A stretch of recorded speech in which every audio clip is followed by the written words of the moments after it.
I have received.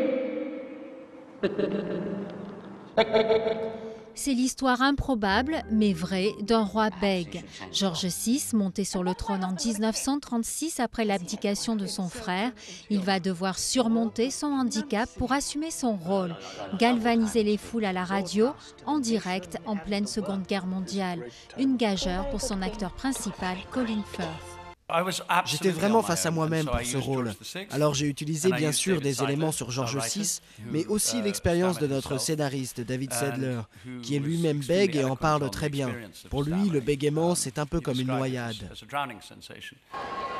Une noyade dans un océan de dollars, car contre toute attente, ce film à budget modeste a attiré des dizaines de millions de spectateurs à travers le monde.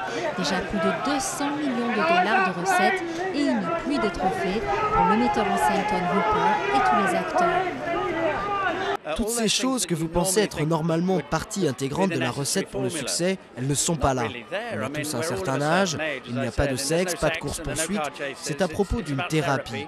Et ça ne ressemblait pas à quelque chose qui pourrait attirer les foules. Je pensais que cela pourrait être un joyau d'arrêt d'essai. Mais pas à ce point. Je pense que personne n'aurait pu prévoir ça, c'est extraordinaire. Qu'est-ce qui passionne à ce point les spectateurs dans cette histoire très britannique, dans l'histoire de ce roi fragile qui va petit à petit vaincre son ennemi intérieur? Le mystère est resté entier. That is St. Edward's chair. People have carved their names on it. Listen to me! Listen to me! Why should I waste my time listening to you? Because I have a voice! Yes, you do.